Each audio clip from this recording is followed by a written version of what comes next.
ആദരണീയരായ അധ്യാപകരെ, പ്രിയമുള്ള വിദ്യാർത്ഥികളെ, ഏവർക്കും എൻ്റെ സ്നേഹപൂർവമായ നമസ്കാരം. അധ്യാപക വൃത്തിയിലേക്ക് കടന്നു വരാൻ ആഗ്രഹിക്കുന്ന നിങ്ങളേവരെയും ഞാൻ ഊഷ്മളമായി സ്വാഗതം ചെയ്യുകയാണ്, അഭിനന്ദിക്കുകയാണ്. അധ്യാപനം പരമോ ധർമ്മ, ഏറ്റവും ശ്രേഷ്ഠമായിട്ടുള്ള, വളരെ മഹത്വപൂർണമായിട്ടുള്ള ഒരു തൊഴിലാണ് അധ്യാപനം. ഒരു എഞ്ചിനീയർ ഒരു പാലം പണിഞ്ഞാൽ 10,000-കണക്കിന് ആളുകൾ അനുദിനം അതിലൂടെ കടന്നു പോകും. പക്ഷെ അവരാരും ഈ പാലം പണിഞ്ഞ എഞ്ചിനീയർ ആര് എന്ന് അന്വേഷിക്കാറില്ല. പക്ഷേ ഉത്തമനായ അധ്യാപകൻ്റെ അവസ്ഥ അതല്ല. മുന്നിലൂടെ കടന്നു പോകുന്ന കുട്ടികളുടെ എല്ലാം ഹൃദയത്തിൽ കുടിയിരിക്കാൻ ഉത്തമനായ ഒരു അധ്യാപകന് കഴിയും. ആർഷഭാരതം അധ്യാപകന് സമുന്നതമായ പദവിയാണ് കൽപ്പിച്ചിട്ടുള്ളത്. ഗുരുർബ്രഹ്മ ഗുരുർവിഷ്ണു ഗുരുർദേവോ മഹേശ്വര,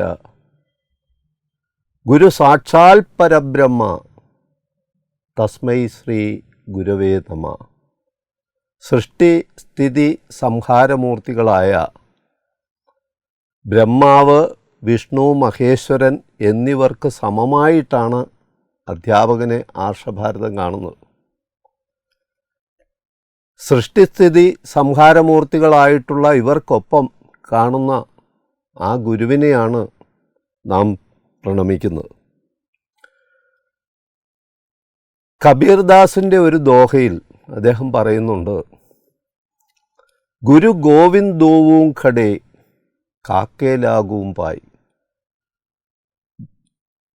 ബലിഹാരി ഗുരു ആപ്നെ ചിൻ ഗോവിന്ദിയോ ബതായ്. ഗുരു ഗോവിന്ദോവും ഖടേ കാക്കേലാകും പായ്, ഗുരുവും ദൈവവും എൻ്റെ മുന്നിൽ പ്രത്യക്ഷപ്പെട്ടാൽ ഞാൻ ആരുടെ കാൽക്കൽ നമസ്കരിക്കും? ബലിഹാരി ഗുരു, ഞാൻ ആദ്യം ഗുരുവിൻ്റെ പാദങ്ങളിലായിരിക്കും ആദ്യം നമസ്കരിക്കുക. കാരണം ജിൻ ഗോവിന്ദിയോ ബതായ്, അദ്ദേഹമാണ് ദൈവത്തിലേക്കുള്ള പാത എനിക്ക് കാണിച്ചു തന്നത്. 2020 ദേശീയ വിദ്യാഭ്യാസ നയം ഒന്ന് പുറത്തു വന്നിട്ടുണ്ട്. ഇതിന് തൊട്ട് മുമ്പ് 1986 ഒരു ദേശീയ വിദ്യാഭ്യാസ നയം ഗവൺമെൻറ് പുറപ്പെടുവിച്ചിട്ടുണ്ട്. ആ ദേശീയ വിദ്യാഭ്യാസ നയത്തിൽ one of it sections is set apart four exclusively for teachers. 9th section the teacher എന്നാണ് അതിൻ്റെ ഹെഡിങ് തന്നെ. ആ സെക്ഷൻ്റെ ആമുഖവാചകം എന്ന് പറഞ്ഞാൽ, the status of A teacher reflects the socio-cultural ethos of the society. No people can arise above the level of its teacher. അത്ര സമുന്നതമായിട്ടുള്ള ഒരു സ്ഥാനമാണ് പുതിയ വിദ്യാഭ്യാസ നയം എന്നറിയപ്പെടുന്ന 1986 വിദ്യാഭ്യാസ നയം പറഞ്ഞു വച്ചിരിക്കുന്നത്. സ്വാതന്ത്ര്യാനന്തര കാലഘട്ടത്തിൽ ഇന്ത്യയിൽ 3 കമ്മീഷനുകൾ ഉണ്ടായിട്ടുണ്ട്. 1948-49 സർവകലാശാല കമ്മീഷൻ അഥവാ ഡോക്ടർ രാധാകൃഷ്ണൻ കമ്മീഷൻ. അത് കഴിഞ്ഞ് 1952-53 മുതലിയാർ കമ്മീഷൻ അഥവാ സെക്കൻഡറി എഡ്യൂക്കേഷൻ കമ്മീഷൻ നിലവിൽ വന്നു. 1964-66 കാലഘട്ടത്തിൽ ഇന്ത്യൻ വിദ്യാഭ്യാസ കമ്മീഷൻ അഥവാ ഡോക്ടർ കോത്താരി കമ്മീഷൻ. ഇങ്ങനെ 3 കമ്മീഷനുകളാണ് സ്വാതന്ത്ര്യാനന്തര കാലഘട്ടത്തിൽ ഇന്ത്യയിൽ രംഗപ്രവേശം ചെയ്തത്. അതിലേറ്റവും സമുന്നതമായിട്ടുള്ള കമ്മീഷൻ ഇന്ത്യൻ വിദ്യാഭ്യാസ കമ്മീഷനായിരുന്നു, ഡോക്ടർ എസ് കോത്താരി അധ്യക്ഷനായിട്ടുള്ള കമ്മീഷൻ. ആ കമ്മീഷൻ്റെ report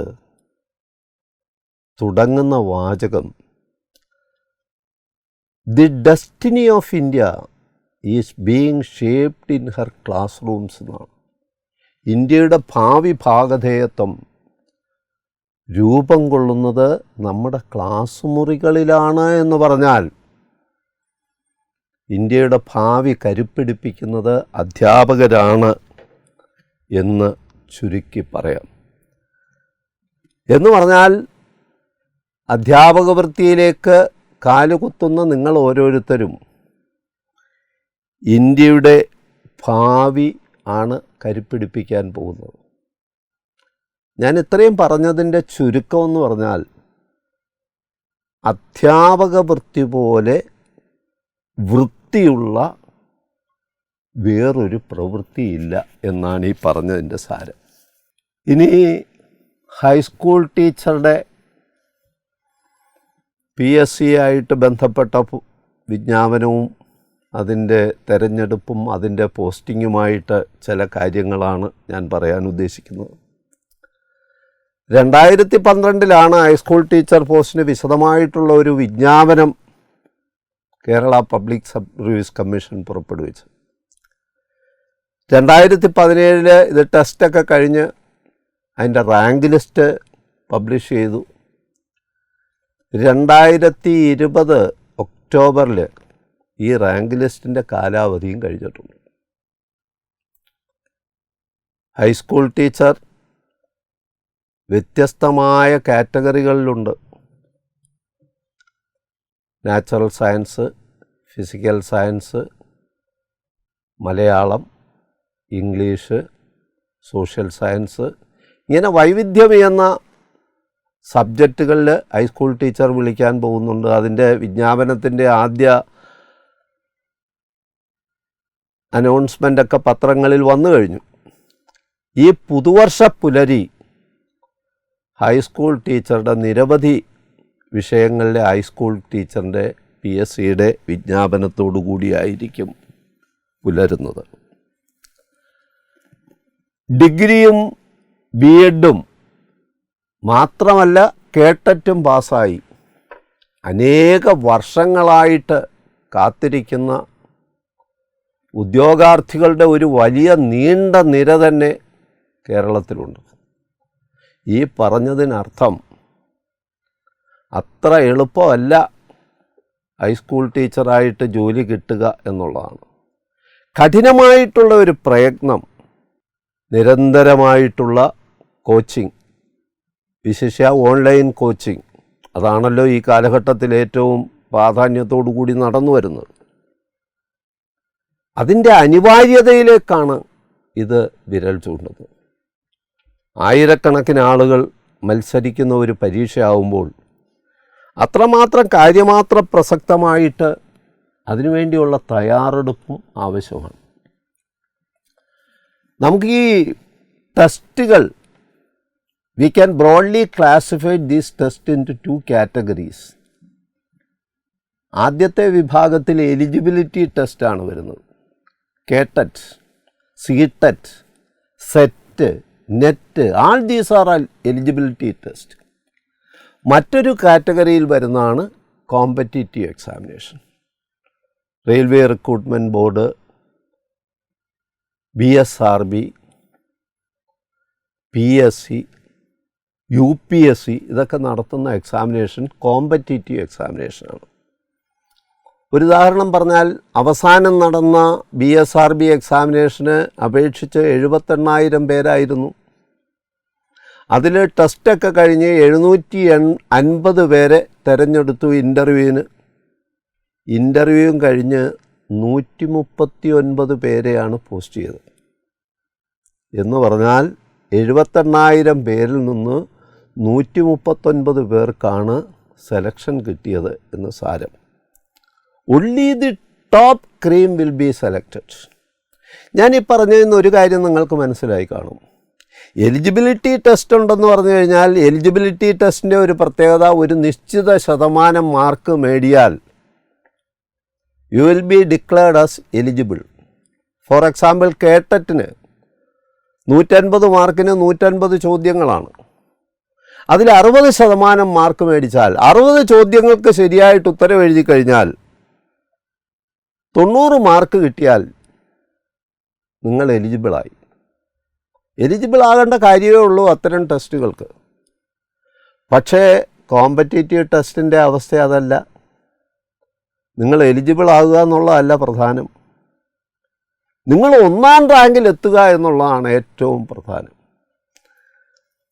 Only the top cream will be selected for appointment. ഏതായാലും പ്രബ്സ്കെയിൽ വളരെ മുൻകൂട്ടി തന്നെ ഇതിൻ്റെ പരിശീലനം ആസൂത്രണം ചെയ്തിരിക്കുകയാണ്. ആദ്യമായിട്ട് ഇതിന് വേണ്ടത് ഒരു ഗോൾ സെറ്റ് ചെയ്യുകയാണ്. ആധുനിക ഭാഷയിൽ പറഞ്ഞാൽ GPS, global positioning system set ചെയ്യുകയാണ് ആദ്യം വേണ്ടത്. ഏറ്റവും പ്രധാനം നിങ്ങളുടെ ഒരു തീരുമാനമാണ്. നിങ്ങളുടെ മനസ്സിൽ ഉറച്ച ഒരു തീരുമാനം ഉണ്ടാകട്ടെ, എനിക്ക് ഹൈസ്കൂൾ ടീച്ചറായിട്ട് ജോലിയിൽ പ്രവേശിക്കണം, ജോലി വേണം എന്നുള്ള ഒരു തീരുമാനം വരട്ടെ. ആ ഗോൾ സെറ്റ് ചെയ്ത് കഴിഞ്ഞാൽ അതാണ് നമ്മുടെ വിഷൻ. അതാണ് വിദൂരസ്ഥമായിട്ടുള്ള ആ വിഷൻ. അതാണ് ആ വിഷനിലേക്കുള്ള പ്രയാണം നമുക്ക് ഇന്നിവിടെ ആരംഭിക്കേണ്ടിയിരിക്കുന്നു. നിങ്ങളുടെ പ്രയാണത്തിന് ചൂടും ചൂരും പകർന്നു നൽകാനായിട്ട് പ്രബ്സ്കെയിൽ നിങ്ങളോടൊപ്പം ഉണ്ട്. ചിട്ടയായിട്ടുള്ള പരിശീലനം ഇവിടെ ആസൂത്രണം ചെയ്യുന്നുണ്ട്. ഗോൾ സെറ്റ് ചെയ്താൽ അതിനനുസരിച്ച് നമ്മൾ മുന്നോട്ട് പോകണം. ഗോൾ സെറ്റ് ചെയ്ത് കിടന്നിട്ട് അതിനൊന്ന് സുഖമായിട്ട് ഉറങ്ങിക്കളയാം എന്ന് ചിന്തിക്കരുത്.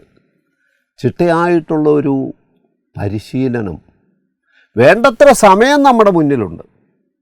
ഇത് നല്ല സമയത്താണ് പ്രബ്സ്കെയിൽ നമുക്ക് ഈ പരിശീലന കളരി തുടങ്ങി വെക്കുന്നത്. ആസൂത്രിതമായിട്ടുള്ള ചിട്ടയായിട്ടുള്ള പരിശീലനം ഉണ്ടെങ്കിൽ മാത്രമേ നമുക്ക് ഈ ഹൈസ്കൂൾ ടീച്ചർ പദവിയിലേക്ക് എത്തിപ്പെടാൻ പറ്റുള്ളൂ. നമ്മുടെ ലക്ഷ്യം ഫസ്റ്റ് റാങ്ക് ആയിരിക്കണം. വിഷൻ എന്ന് പറയുന്ന അതാണ്. ഫസ്റ്റ് റാങ്ക് ആയിരിക്കണം. 1ാം റാങ്കിൽ കുറഞ്ഞ ഒന്നും നമ്മൾ പ്രതീക്ഷിക്കരുത്. ഫസ്റ്റ് റാങ്ക് തന്നെ ആയിരിക്കണം നമ്മുടെ പ്രതീക്ഷ, നമ്മുടെ ഇച്ഛ, നമ്മുടെ ആഗ്രഹം അതായിരിക്കണം. 1977 അന്ന് HST അല്ല, HSA പോസ്റ്റിൻ്റെ ഫസ്റ്റ് റാങ്ക് ഹോൾഡറായിരുന്നു ഞാൻ. ഗാന്ധിജി പറഞ്ഞ ഒരു കാര്യം കൂടി എനിക്കിതുകൂടെ കൂട്ടിച്ചേർത്ത് പറയാൻ ആഗ്രഹിക്കുന്നുണ്ട്. Gandhiji he has conducted all his experiments in his life. സ്വന്തം ജീവിതത്തിലാണ് അദ്ദേഹം എല്ലാ പരീക്ഷണങ്ങളും നടത്തിയിട്ടുള്ളത്. എന്നിട്ട് ഗാന്ധിജി പറഞ്ഞ ഒരു കാര്യമുണ്ട്. What is possible for me is possible for all. What is possible for me is possible for all because I am an ordinary man just like you എന്ന് പറഞ്ഞ പോലെ എനിക്കന്ന് PSCയിലെ HSA, അന്ന് HSA ആയിരുന്നു, അതിൽ ഫസ്റ്റ് റാങ്ക് മേടിക്കാൻ സാധിച്ചുവെങ്കിൽ തീർച്ചയായിട്ടും നിങ്ങൾക്കും അത് സാധിക്കുന്നത് മാത്രമേ ഉള്ളൂ. എനിക്ക് ഓർമ്മയുണ്ട്, എന്ന് PSCയിൽ എന്നെ ഇൻ്റർവ്യൂ നടത്തിയത് തിരുനെല്ലൂർ കരുണാകരൻ. അദ്ദേഹമായിരുന്നു അന്നത്തെ PSCയുടെ ചെയർമാൻ. അദ്ദേഹം എന്നോട് 40 മിനിറ്റാണ് ചോദ്യങ്ങൾ ചോദിച്ചത്. 5-10 മിനിറ്റൊന്നുമല്ല, 40 മിനിറ്റ്. അദ്ദേഹം ഒരു കവിയായിരുന്നു.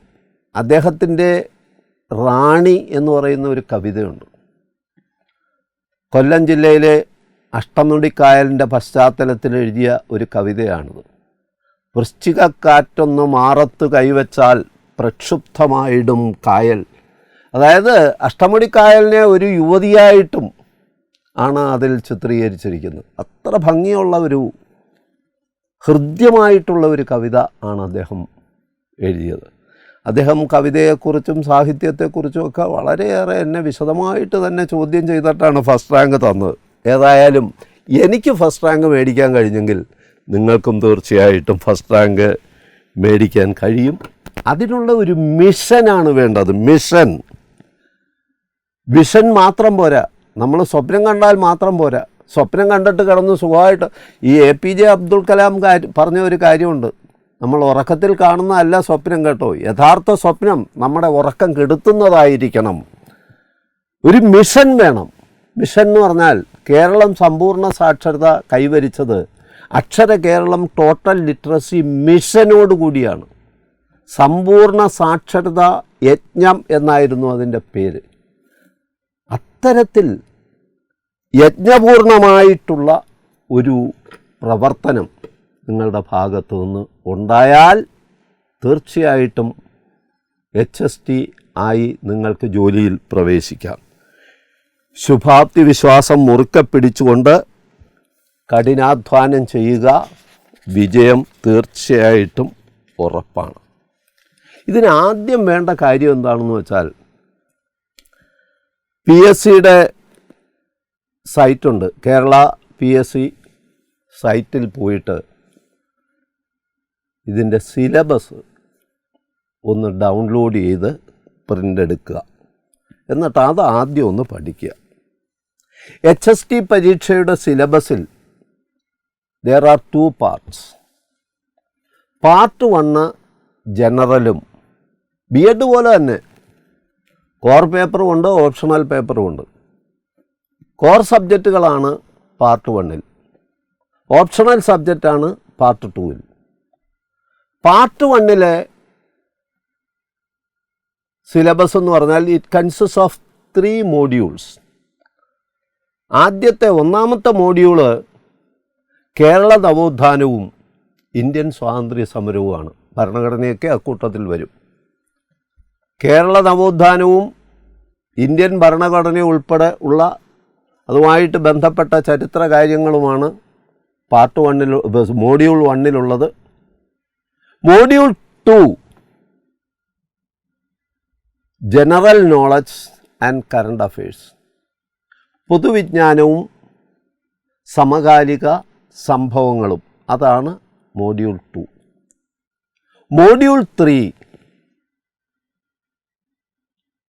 മനഃശാസ്ത്രവും ബോധനശാസ്ത്രവും, സൈക്കോളജിയും പെഡഗോഗിയും, ഇതാണ് മോഡ്യൂൾ 3.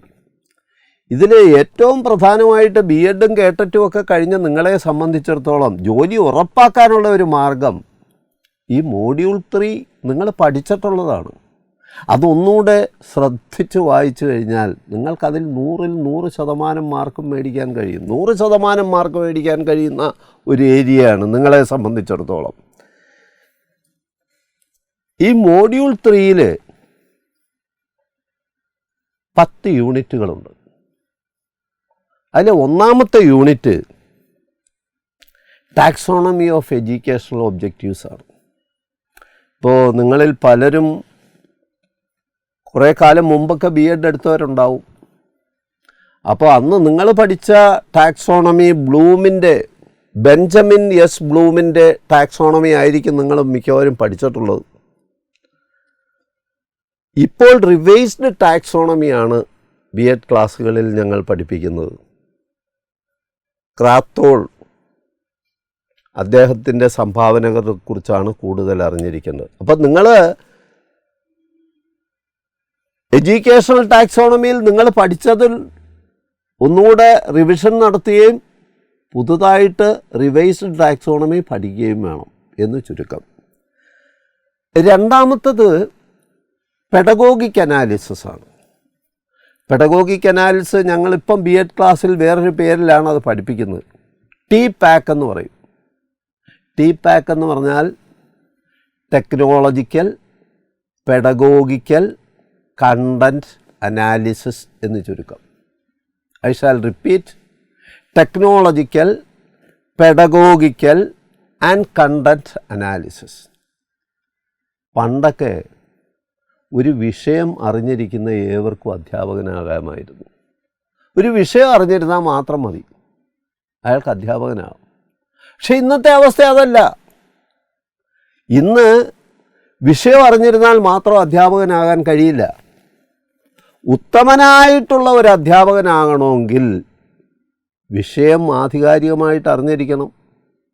ഒപ്പം വിഷയത്തോടൊപ്പം പെഡഗോഗിക് അവയർനെസ് വേണം.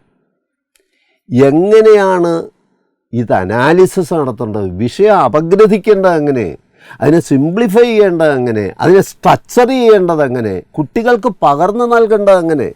കലവറയിൽ വിഭവസമൃദ്ധമായിട്ടുള്ള ഒരു സദ്യ ഒരുക്കി വെച്ചുകൊണ്ട് മാത്രം കാര്യമില്ല, അതെങ്ങനെ വിളമ്പി നൽകണം എന്നുള്ള അറിവും വേണം. അതാണ് പെഡഗോഗിക് അനാലിസിസ്. ചർച്ച വേണോ അതോ ഡിബേറ്റാണോ നല്ലത്, സിമ്പോസിയം വേണോ അതോ വെറും സ്പീച്ച് മതിയോ, ഏത് തരത്തിലാണത് പകർന്നു കൊടുക്കാൻ കഴിയുന്നത്? ബ്രെയിൻ സ്റ്റോമിങ് വേണോ, ബസ് ഗ്രൂപ്പ് വേണോ, റോൾ പ്ലേ വേണോ, എന്ത് സങ്കേതമാണ് അതിന് ഉപയോഗിക്കേണ്ടത്? ആ പെഡഗോഗിക് അപഗ്രഥനം വളരെ പ്രധാനമാണ്. സബ്ജക്റ്റ് അനലൈസ് ചെയ്യണമെങ്കിൽ അതിന് ഈ പെഡഗോഗിക് അനാലിസിസിൻ്റെ സപ്പോർട്ട് വളരെ അനുഭവനീയമാണ്. അത് രണ്ടാമത് കാര്യം, സബ്ജക്റ്റിനോടൊപ്പം രണ്ടാമത് ഓർത്തിരിക്കേണ്ട കാര്യം പെഡഗോഗിക് അപഗ്രഥനമാണ്. മൂന്നാമത് അതും പോരാ. ആധുനിക കാലത്ത് പ്രത്യേകിച്ച് പ്രപ്പ് സ്കെയിൽ നോക്കുക, ഇതെല്ലാം ക്ലാസ്സൊക്കെ വീഡിയോയിൽ ഭംഗിയായിട്ട് പകർത്തി എഡിറ്റ് ചെയ്ത് നിങ്ങളുടെ മുന്നിലേക്ക് കൃത്യമായിട്ട് വിളമ്പിത്തരികയാണ്, നിങ്ങളുടെ സൗകര്യത്തിന് അത് കാണാൻ. ഗുരുകുല വിദ്യാഭ്യാസ കാലത്ത് അങ്ങനെ ഒന്നും ആയിരുന്നില്ല വിദ്യാഭ്യാസം. പതഞ്ജലിയുടെ ആശ്രമത്തിൽ സൂര്യോദയത്തിന് മുമ്പ് ശിഷ്യന്മാരെഴുന്നേൽക്കണം. ശിഷ്യന്മാർക്ക് കുറേ ജോലിയുണ്ട്. എഴുന്നേറ്റാൽ ഗുരുകുലം വൃത്തിയാക്കണം, വെള്ളം സംഭരിക്കണം, വിറവ് കൊണ്ടുവരണം, ഗുരുവിനും ഭക്തിക്കും വേണ്ട ശുശ്രൂഷകളൊക്കെ നൽകണം. എന്നിട്ട് ഗുരുവൊക്കെ എഴുന്നേറ്റ് റെഡിയായി വരുമ്പോഴത്തേക്ക് മാത്രമല്ല ചമത സംഭരിക്കണം, അരണി കടഞ്ഞ് അഗ്നി ഉണ്ടാക്കണം. ഇതൊക്കെ പുതിയ തലമുറയോട് പറഞ്ഞു കഴിഞ്ഞാൽ അവർക്ക് പുതുമയാണ്. അരണിയെന്ന് പറഞ്ഞാൽ എന്താണ്, എന്ത് വലിയ പാത്രമാണോ, വീപ്പയാണോ, അണ്ടാവാണോ എന്നൊക്കെ ചോദിക്കും. അരണി കടഞ്ഞ് അഗ്നി ഉണ്ടാക്കണം, ഇതൊക്കെ ശിഷ്യൻ്റെ ജോലിയാണ്. ഇതൊക്കെ കഴിഞ്ഞ് പതഞ്ജലി പീഠത്തിൽ വന്ന് പഠിപ്പിക്കാനായിട്ട് ഇരുന്ന് കഴിഞ്ഞാൽ ശിഷ്യന്മാരെല്ലാം ചുറ്റുവട്ടം അവിടെ ഇരുന്നിരിക്കണം. ആ ശിഷ്യന്മാർ ആസനസ്ഥനായി കഴിഞ്ഞിട്ട് മാത്രമാണ് ഗുരു ഗുരു ആഗതനാകുന്നത്. ഗുരു ഇരുന്ന് കഴിഞ്ഞാൽ വാദപ്രതിവാദങ്ങൾ തുടങ്ങുകയായി, ശിഷ്യന്മാർ തമ്മിലായിരിക്കും. വേദങ്ങളും പുരാണങ്ങളും ഇതിഹാസങ്ങളും തർക്കങ്ങളും ഒക്കെ ശിഷ്യന്മാർ തമ്മിൽ അഭിപ്രായങ്ങളൊക്കെ പറയുകയും ഗുരു പതഞ്ജലി മഹർഷി ഇതൊക്കെ കേട്ട് അവിടെ ഇരിക്കത്തേ ഉള്ളൂ. അവസാനം എല്ലാം കഴിയുമ്പോൾ ആദ്യം തൊട്ട് നമ്മുടെ ഇന്നത്തെ തീസിസ് എഴുതുന്ന പോലെ ആദ്യം തൊട്ട് എല്ലാ കാര്യങ്ങളും ഒന്നുകൂടെ അയവിറക്കി അത് ഗുണദോഷ വിചിന്തനം നടത്തി അതിൻ്റെ ഒരു കൺക്ലൂഷനാണ് പതഞ്ജലി മഹർഷി നടത്തിയിരുന്നത്. ഇന്നതൊന്നുമല്ല കേട്ടോ. ഇന്ന് നിങ്ങൾക്ക് വീട്ടിൽ ഉറങ്ങണ്ടെങ്കിൽ ഉറങ്ങാം, എഴുന്നേക്കണ്ടെങ്കിൽ എഴുന്നേക്കാം, പഠിക്കണ്ടെങ്കിൽ പഠിക്കണം. എല്ലാം സൗകര്യപ്രദമായിട്ട് ടെക്നോളജി ഉപയോഗിച്ച്, ടെക്നോളജിയുടെ സപ്പോർട്ടോടുകൂടി, ഇന്ന് ടെക്നോളജി ഇല്ലാതെ വിദ്യാഭ്യാസമില്ല കേട്ടോ. ടെക്നോളജിയുടെ സപ്പോർട്ടോടുകൂടി നിങ്ങളുടെ കാൽച്ചുവട്ടിലെത്തിക്കുകയാണ്. അപ്പോൾ ഇന്നത്തെ കാലഘട്ടം കഴിഞ്ഞാൽ ടെക്നോളജിയെ ഒഴിവാക്കിക്കൊണ്ടൊരു വിദ്യാഭ്യാസത്തെക്കുറിച്ച് നമുക്ക് ചിന്തിക്കാൻ കഴിയില്ല. അപ്പോൾ ചുരുക്കം പറഞ്ഞാൽ അധ്യാപകൻ വിഷയജ്ഞാനം മാത്രം പോരാ, കണ്ടൻറ്റ് മാത്രം പോരാ, പെഡഗോഗിക്കായിട്ടുള്ള അവെയർനെസ് വേണം അധ്യാപകന്. മാത്രമല്ല ടെക്നോളജിക്കൽ ഇൻപുട്ട് ഇതിന് ചേർക്കാൻ ഉള്ള കഴിവും അധ്യാപകർക്ക് വേണം. നമ്മൾ പണ്ട് ഈ LCD പ്രൊജക്ടർ ആണിപ്പോൾ ഉപയോഗിക്കുന്നത്. ഇതിനു മുമ്പ് OHP എന്നായിരുന്നു പേര്, ഓവർ ഹെഡ് പ്രൊജക്ടർ. ഒരു ട്രാൻസ്പെറൻസി ഷീറ്റിൻ്റെ പുറത്ത് എഴുതിയിട്ട് OHP ഓവർ ഹെഡ് പ്രൊജക്ടറിൻ്റെ പ്ലാറ്റ്ഫോമിൽ വെച്ച് ക്ലാസ് എടുക്കുക. അതായിരുന്നു ആദ്യകാലത്ത്. കുറേ കാലം കഴിഞ്ഞുടനെ അത് മാറിയിട്ട് സ്ലൈഡുകൾ ഉപയോഗിക്കാൻ തുടങ്ങി, സ്ലൈഡ് പ്രൊജക്ടറിൻ്റെ സപ്പോർട്ടോടുകൂടി. ഇന്ന് അതിൻ്റെയും കാലം കഴിഞ്ഞിട്ട് ഇന്ന് LCD പ്രൊജക്ടറാണ്, ലിക്വിഡ് ക്രിസ്റ്റൽ ഡിസ്പ്ലേ പ്രൊജക്ടറുകളാണ് ഉപയോഗിക്കുന്നത്. അതിനുള്ള സ്ക്രീനുകളൊക്കെ നമ്മൾ നേരത്തെ ഫ്രെയിമുകളൊക്കെ നമ്മുടെ ലാപ്ടോപ്പിലുണ്ടാക്കി അത് ക്ലാസ്സുകൾക്ക് ഫലപ്രദമായിട്ട് ഉപയോഗിക്കുന്നുണ്ട്. അതൊന്നുമില്ലാതെ ക്ലാസ് ഇന്നില്ല. അപ്പോൾ ചുരുക്കം പറഞ്ഞാൽ ആധുനിക കാലത്തെ അധ്യാപകൻ കേവലം വിഷയപരിജ്ഞാനം മാത്രം പോരാ, പെഡഗോഗിക് അപഗ്രഥനത്തെക്കുറിച്ച് അറിവുണ്ടാകണം. അത് പകർന്നു നൽകാൻ പറ്റിയ സാങ്കേതിക വിദ്യയെക്കുറിച്ചും അധ്യാപകന് അറിഞ്ഞിട്ടുണ്ടാവണം. ഇതാണ് രണ്ടാമത്തെ യൂണിറ്റിൽ പറയുന്ന കാര്യം. മൂന്നാമത്തെ യൂണിറ്റ് ഇൻ്റലിജൻസ് ആണ്. ഇൻ്റലിജൻസ് ഈ മനുഷ്യനുണ്ടായിട്ടുള്ള കാലം തൊട്ട് തന്നെ ബുദ്ധിശക്തിയെക്കുറിച്ച് പഠിക്കാനുള്ള ഒരു ശ്രമം ഉണ്ടായിട്ടുണ്ട്. ആദ്യ കാലഘട്ടത്തിൽ കരുതിയിരുന്നത് ബുദ്ധി എന്ന് പറഞ്ഞാൽ ഒരു ഏകമുഖ പ്രതിഭാസമാണെന്നാണ്. കുറേ കാലം കൂടെ കഴിഞ്ഞാൽ തന്നെ പറഞ്ഞു മനസ്സിലായ അതൊരു ബഹുമുഖ പ്രതിഭാസമാണ്. സ്പിയർമാൻ പറഞ്ഞു intelligence is composed of 2 factors, 1 G factor and an S factor. നമുക്കെല്ലാം G ഫാക്ടർ ഉണ്ട്, പക്ഷേ എല്ലാവർക്കും പാടാൻ കഴിയില്ല, അത് S ഫാക്ടറാണ്. എല്ലാവർക്കും ചിത്രം വരയ്ക്കാൻ കഴിയില്ല, അത് S ഫാക്ടറാണ്. അപ്പോൾ intelligence is composed of these 2 factors, G factor and S factor. അതായിരുന്നു സ്പിയർമാൻ്റെ അഭിപ്രായം. കുറേ കാലം കഴിഞ്ഞുടനെ തസ്റ്റൺ പറഞ്ഞു അത് ശരിയല്ല, intelligence is A group of intelligence, A group of 9 factors. 9 ഘടകങ്ങൾ അതിനകത്തുണ്ട്. അതായിരുന്നു തസ്റ്റൺ പറഞ്ഞത്. അതും അധികകാലം നിലനിന്നില്ല. അത് കഴിഞ്ഞിട്ട് ഗിൽഫോർഡ് വിദ്യാഭ്യാസ രംഗത്തും മനഃശാസ്ത്ര രംഗത്തും ഒരുപാട് കാലം നിലനിന്നിരുന്ന ഒരുപാട് വിദ്യാഭ്യാസ പണ്ഡിതന്മാരും സൈക്കോളജി വിദഗ്ധരും ഒക്കെ ഗവേഷണത്തിനൊക്കെ ഉപയോഗിച്ച ഒരുപാട് കാര്യങ്ങൾ ഗിൽഫോർഡിൻ്റെ സംഭാവനയാണ്. ഗിൽഫോർഡിൻ്റെ അഭിപ്രായത്തിൽ intelligence is A 3-dimensional affair. Process, 6 process, 5 content, 6 product. So 6 into 5 into 6, that means 180. Intelligence is composed of 180 factors. അതാണ് ഗിൽഫോർഡിൻ്റെ അഭിപ്രായം. 1983 ഹൊവാർഡ് ഗാർണർ എന്ന് പറയുന്ന വ്യക്തി, മനഃശാസ്ത്രജ്ഞൻ, ഒരു പുസ്തകം എഴുതി. ആ പുസ്തകത്തിൻ്റെ പേര് ഓർത്തിരിക്കണം, ഫ്രെയിംസ് ഓഫ് മൈൻഡ്, മനസ്സിൻ്റെ ചട്ടക്കൂട് എന്നായിരുന്നു ആ പുസ്തകത്തിൻ്റെ പേര്. ആ പുസ്തകം രംഗപ്രവേശം ചെയ്തതോടുകൂടി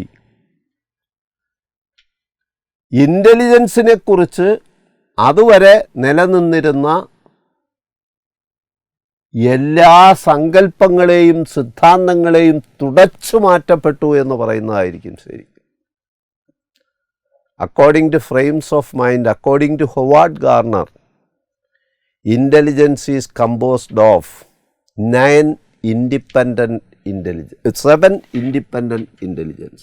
7 വ്യത്യസ്തമായിട്ടുള്ള ഇൻ്റലിജൻസ്.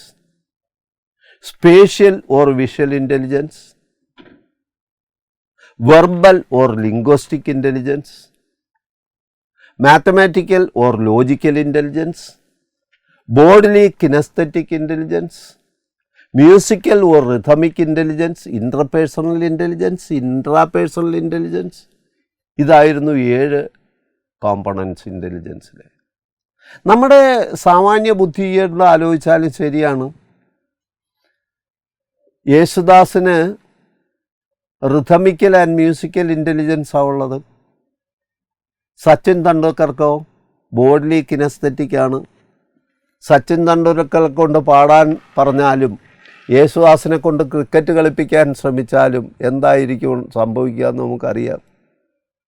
രാമാനുജൻ മാത്തമാറ്റിക്കൽ ഇൻ്റലിജൻറ്റിൻ്റെ ആളാണ്. അപ്പം ഇത് വന്നതോടുകൂടി ഇതാണ് ശരി എന്നുള്ള ധാരണ പരക്കെ അംഗീകരിക്കപ്പെട്ടിരിക്കുന്നു. മനഃശാസ്ത്ര ലോകം അംഗീകരിക്കപ്പെട്ടു. കുറേ കാലം കഴിഞ്ഞ് 1999 ആയപ്പോഴേക്കും intelligence reframed, multiple intelligence for 21st century എന്ന് പറഞ്ഞ് അദ്ദേഹം ഒരു പുതിയ പുസ്തകവും കൂടെ എഴുതി. ആ പുസ്തകത്തിൽ 2 ഇൻ്റലിജൻസും കൂടെ കൂട്ടിച്ചേർത്തു, നാച്ചുറലിസ്റ്റിക് ഇൻ്റലിജൻസും എക്സിസ്റ്റൻഷ്യൽ ഇൻ്റലിജൻസും. അങ്ങനെ ഇൻ്റലിജൻസിൻ്റെ എണ്ണം മൊത്തം 9 ആയി. കുറേ നാളും കൂടെ കഴിഞ്ഞപ്പോഴത്തേക്ക് അദ്ദേഹം ഈ 9 എണ്ണത്തിൽ നിന്നും എക്സിസ്റ്റൻഷ്യൽ ഇൻ്റലിജൻസ് അദ്ദേഹം വിഡ്രോ ചെയ്തു. So at present intelligence is composed of these 8 different types of intelligence. അതാണ് അതിനെക്കുറിച്ചുള്ള ഒരു ആധികാരികമായിട്ടുള്ള പഠനമാണ് യൂണിറ്റ് 3. യൂണിറ്റ് 4 ലേണിംഗ് തിയറീസാണ്. ലേണിംഗ് തിയറീസ് ആദ്യകാലത്തൊട്ടുള്ള behaviourist theories means Pavlov, Thorndike, Skinner തുടങ്ങിയിട്ടുള്ള ബിഹേവിയറിസ്റ്റ് ആയിട്ടുള്ള ആൾക്കാർ. അത് കഴിഞ്ഞ് ഇപ്പോഴത്തെ പ്രവണതയിലുള്ള ഇപ്പം നിലനിൽക്കുന്ന കൊഗ്നിറ്റിവിസ്റ്റ്, കൺസ്ട്രക്റ്റിവിസ്റ്റ്, ജീൻ പിയാഷെ, Jerome S Bruner, Lev Vygotsky തുടങ്ങിയവരുടെ കൺസ്ട്രക്റ്റിവിസം, അതും കൂടാതെ ആർ.എൻ. ഗാഗ്നെയുടെ hierarchy of learning, social learning ബെൻഡൂരയുടെ, ഇതെല്ലാം പഠനവിഷയമാക്കിയിട്ടുണ്ട് HSTക്ക്. ഇതോടൊപ്പം തന്നെ ലേണിംഗ് തിയറി കൂടാതെ മോഡൽസ് ഓഫ് ടീച്ചിങ് വിദ്യാഭ്യാസ രംഗത്തെ ഏറ്റവും പുതിയ ഒരു സമീപനമാണെന്ന് പറയാൻ കഴിയില്ല. Bruce Joyce and Marsha Weil models of teaching എന്നുള്ള പുസ്തകം എഴുതി പ്രസിദ്ധീകരിച്ചതോടുകൂടി അധ്യാപക ലോകം അതിനെ ഉൾക്കൊള്ളാനും അതിനെ പഠിക്കാനും തുടങ്ങി. മോഡൽസിന് ക്ലാസിഫിക്കേഷൻ ഓഫ് മോഡൽസ് വളരെ പ്രധാനപ്പെട്ട. മോഡൽസ് ഓഫ് ടീച്ചിങ് ക്ലാസിഫൈ ചെയ്തേക്കുന്ന 4 ഫാമിലികളിലായിട്ടാണ്. മാത്രമല്ല വേറൊരു കാര്യം കൂടി ഈ തരുണത്തിൽ പറയട്ടെ. ഈ കുടുംബം എന്നുള്ള ആശയം ആഴത്തിൽ വേരോട്ടം ലഭിച്ചത് ഇന്ത്യയിലാണ്. ഇത് ബ്രൂസ് ജോയ്സ് ആൻഡ് മാർഷ വെയിൽ, ബി.എഡിലെ കുട്ടികളൊക്കെ പരീക്ഷ എഴുതുന്ന ഒരു കാര്യം, ബ്രൂസ് ജോയ്സ് ആൻഡ് മാർഷ വെയിൽ അദ്ദേഹം പറഞ്ഞു ഇദ്ദേഹം പറഞ്ഞു. അയ്യോ, ഇദ്ദേഹമൊന്നുമല്ല, 2 അമേരിക്കൻ സ്ത്രീകളാണ്, മാതമ്മമാരാണ് 2 പേരും കേട്ടോ. അവരാണ് ഈ പുസ്തകം എഴുതിയേക്കുന്നത്. അപ്പം അവർ പുസ്തകം എഴുതിയുണ്ടേ ഈ മോഡൽസ് ഓഫ് ടീച്ചിങ്ങിൻ്റെ ക്ലാസിഫിക്കേഷന് വേണ്ടി അവരുപയോഗിച്ച വാക്ക്, അവിടെയൊക്കെയാണ് ഏറ്റവും ശ്രദ്ധേയമായിട്ട് നമ്മുടെ ശ്രദ്ധ പതിയേണ്ട കാര്യം. സാധാരണ ക്ലാസിഫിക്കേഷന് വേണ്ടി നമ്മുടെ പുസ്തകങ്ങളിലൊക്കെ ഉപയോഗിച്ചേക്കുന്ന വാക്കുകൾ ബ്രാഞ്ചസ്, സെക്ഷൻ, ഡിവിഷൻ, ഗ്രൂപ്പ്, ഇതൊക്കെയാണ് സാധാരണ നോർമലായിട്ട് ക്ലാസിഫിക്കേഷന് വേണ്ടി ഉപയോഗിക്കുന്ന വാക്കുകൾ. പക്ഷെ Bruce Joyce and Marsha Weil models of ടീച്ചിങ്ങിന് ഉപയോഗിച്ചേക്കുന്ന വാക്ക് ഫാമിലി എന്നാണ്. വളരെ അർത്ഥപൂർണമായിട്ടുള്ള പ്രയോഗമാണ് family. In a family there are different types of members. കുട്ടികൾ കാണും, മുതിർന്നവർ കാണും, ആണുങ്ങൾ കാണും, പെണ്ണുങ്ങൾ കാണും. പക്ഷേ still they are closely related, blood റിലേഷനാണുള്ളത്. ആ മീനിങ് പൂർണ്ണമായിട്ട് ഉൾക്കൊണ്ടുകൊണ്ടാണ് ഫാമിലിയായിട്ട് ഇവിടെ മോഡൽസ് ഓഫ് ടീച്ചിങ്ങിനെ ക്ലാസിഫൈ ചെയ്തിരിക്കുന്നത്. മാത്രമല്ല, how to describe a model, മോഡൽസിനെ എങ്ങനെ, ഇതൊക്കെ വരുമ്പോഴാണ് നമ്മൾ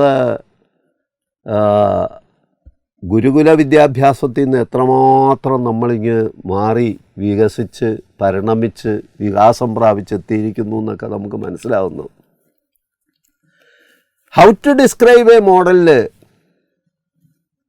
ബ്രൂസ് ജോയ്സ് ആൻഡ് മാർഷ വെയിൽ 3-4 ടെർമിനോളജി പറയുന്നുണ്ട്. സിൻടാക്സ് എന്ന് പറഞ്ഞാൽ പ്രവർത്തന ശ്രേണി, പ്രവർത്തനക്രമം. എന്തിൻ്റെ? ഒരു ക്ലാസ്സിൻ്റെ. അപ്പോഴാണ് പലരും ക്ലാസ്സിനൊരു പ്രവർത്തനക്രമം ഉണ്ടോ എന്ന് ചോദിക്കുന്നവരൊക്കെ ഉണ്ട്.